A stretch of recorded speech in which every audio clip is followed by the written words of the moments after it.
আল্লাহি ওয়াবারকাতু। সমস্ত ফয়সালার মালিক মহান আল্লাহ পাক রব্বুল আলামিন আজকের বাংলাদেশের চূড়ান্ত স্বাধীনতার প্রাক্কালে চূড়ান্ত স্বাধীনতা ঘোষিত হওয়ার এই অত্যন্ত পবিত্র লগ্নে সমগ্র দেশবাসীকে আন্তরিক শুভেচ্ছা অভিনন্দন। বিগত 15 বছর বা তারও বেশি সময় 2006 সালের পর থেকে আজকের এই মুহূর্ত পর্যন্ত আমরা বাংলাদেশকে আধিপত্যবাদের হাত থেকে, দখলদারিত্বের হাত থেকে রক্ষা করার জন্য, উদ্ধার করার জন্য, বাংলাদেশের স্বাধীনতা সার্বভৌমত্ব পুনরায় উদ্ধার করার জন্য, বাংলাদেশের গণতন্ত্র, মানবাধিকার, ন্যায় বিচারের অধিকার, এই সব কিছুর জন্য বাংলাদেশের মহান স্বাধীনতার মহান ঘোষক শহীদ প্রেসিডেন্ট জিয়াউর রহমান বীরুত্তম এবং শহীদ প্রেসিডেন্ট জিয়াউর রহমান বীরুত্তমের আদর্শে আদর্শিত সৈনিকরা, ম্যাডাম খালেদা জিয়ার আদর্শিত সৈনিকরা এবং আজকের বাংলাদেশের উপমহাদেশের মধ্যে সর্বশ্রেষ্ঠ জনপ্রিয় ব্যক্তিত্ব, জনপ্রিয় নেতা, দেশনায়ক তারেক রহমানের সুযোগ্য সুপরিকল্পিত নেতৃত্বের মধ্য দিয়ে বাংলার জনসাধারণ সুদীর্ঘ 18-15 বছর এক টানা আন্দোলন করতে করতে এবং আন্দোলনের ধারাবাহিকতার মধ্য দিয়ে আমাদের আশার আলোকে সর্বোচ্চ প্রজ্বলিত করে রাস্তায় নেমে আসলো কোঠা বিরোধী বৈষম্য ছাত্র আন্দোলনের। এই আন্দোলনের মধ্য দিয়ে জনাব তারেক রহমান শুরুতেই সাধারণ ছাত্রদের ন্যায্য দাবি দেওয়ার সাথে সংগতি প্রকাশ করেন এবং বিএনপির অঙ্গ সংগঠন সহ দেশনায়ক তারেক রহমান সমগ্র দেশবাসীকে ছাত্রদের পাশে থেকে সর্বোচ্চ সার্বিক যাবতীয় সহযোগিতা করার নির্দেশ প্রদান করেন।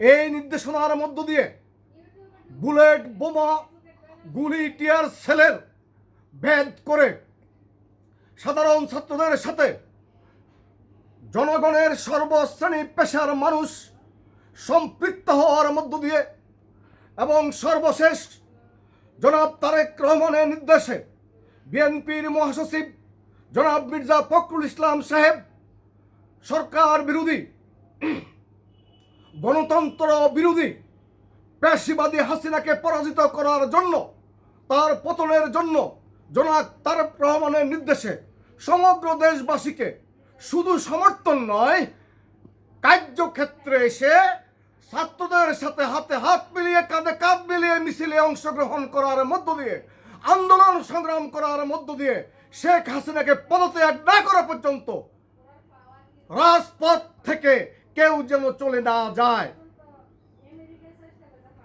জনাব তারেক রহমানের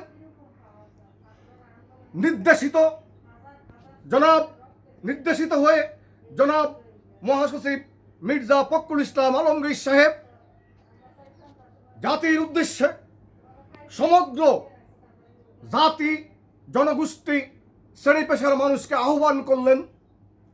এই আহ্বানের মধ্য দিয়ে সমগ্র বাংলাদেশের মানুষ রাজপথে নামলেন। মাশাআল্লাহ, আলহামদুলিল্লাহ, সকল বিচারের মালিক আল্লাহ পাক রব্বুল আলামিন, সকল ধরনের বিজয়ের মালিক, বিজয় দেন আল্লাহ পাক রব্বুল আলামিন। আল্লাহ পাক রব্বুল আলামিনের থেকে রহমত হিসাবে, আল্লাহ পাক রব্বুল আলামিনের রহমত হিসাবে বাংলাদেশের গণমানুষের নেতা জনাব তারেক রহমানের বলিষ্ঠ নেতৃত্বের মধ্য দিয়ে, যিনি প্রত্যক্ষ পরোক্ষভাবে ছাত্র জনতাকে উদ্বুদ্ধ করেছিলেন, প্রত্যক্ষ পরোক্ষভাবে বিভিন্নভাবে ছাত্র জনতাকে সম্পৃক্ত করে একটি গণ অভ্যুত্থান রচনা করেছিলেন এবং জনগণ আজ সেই গণ অভ্যুত্থানের ফলাফল পেয়েছে। সফল গণ অভ্যুত্থানের মধ্য দিয়ে বাংলাদেশ স্বাধীন হয়েছে। আপনারা যারা যেখান থেকে শুনছেন, আপনাদের সকলের প্রতি অভিনন্দন। আপনারা সকলে এই মুক্তিযুদ্ধে অংশগ্রহণ করেছেন। আপনারা সকলে নতুন প্রজন্মের অসম্পূর্ণ স্বাধীনতাকে সম্পূর্ণ করার জন্য বাংলাদেশের রাজপথে নেমে, ঢাকার রাজপথে নেমে, সমগ্র বাংলার রাস্তায় রাস্তায় নেমে আপনারা যে গণ অভ্যুত্থান করছেন, তার জন্য প্রথমত মহান আল্লাহ পাক রব্বুল আলামিনের নিকট শুকরিয়া প্রকাশ করি। তারপর আমাদের সদ্য ফুটে উঠা ফুল, সদ্য অপাত্য ফুটে উঠার আগেই পাপড়ি খুলে মেলে তার ফুলের সৌন্দর্য দেখানোর আগেই আমাদের সন্তানদেরকে নির্মমভাবে গুলি করে হত্যা করা হয়েছে। বাংলাদেশ ব্যাংক থেকে শুরু করে এমন কোনো জায়গা নাই। প্রত্যেকটি গণতান্ত্রিক প্রতিষ্ঠান, প্রত্যেকটি বাহিনীকে ধ্বংস করে দেওয়া হয়েছে। প্রত্যেকটি সরকারি প্রতিষ্ঠানকে জনগণের বিরুদ্ধে ব্যবহার করেছেন। আজকে বাংলাদেশ অর্থনৈতিক সংকটে চরমভাবে সামান্য যেই পরিমাণ অর্থ আছেন, সেটা এখন কি অবস্থায় আছে, যা জাতিকে আমি পাহারা দিতে বলবো বাংলাদেশ ব্যাংক সহ অন্যান্য অর্থলগ্নিকারী প্রতিষ্ঠান সমূহকে। কারণ আপনারা মনে করবেন না ষড়যন্ত্র শেষ হয়ে গেছে, এর মধ্যে ষড়যন্ত্র থাকতে পারে। ততক্ষণ পর্যন্ত আমরা পূর্ণাঙ্গভাবে আমাদের এই স্বাধীনতাকে আমরা করায়ত্ত করতে না পারবো, পূর্ণাঙ্গভাবে আনুষ্ঠানিক প্রতিষ্ঠিত করতে না পারবো, ততক্ষণ পর্যন্ত আমরা কিন্তু সকল ফাঁদে পা দেব না। আমাদেরকে সচেতন থাকতে হবে। শ্রীলঙ্কাতে কি হয়েছিল?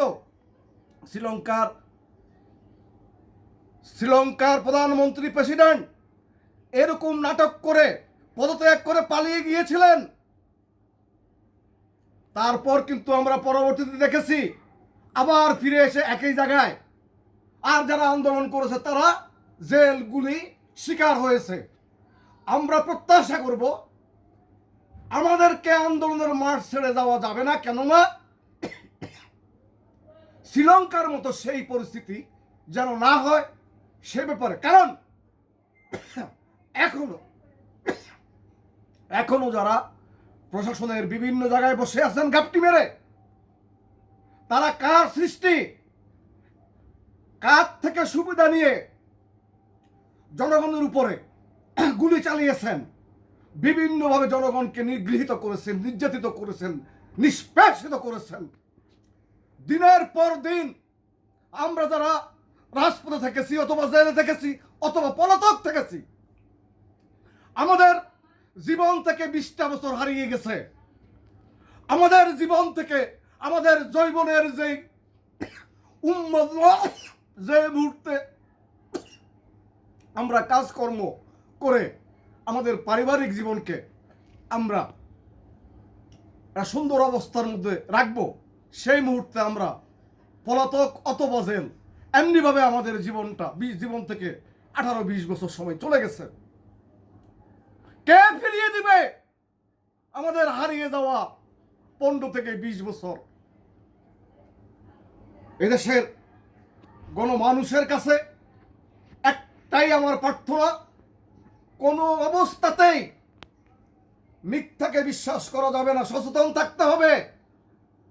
71-এর আমাদের অর্জিত স্বাধীনতা লুণ্ঠিত হয়েছে। 71-এ আমাদের অর্জিত স্বাধীনতা আমাদের কাছে আত্মসমর্পণ না করে এই মুহূর্তে সেই ইতিহাসে যাব না।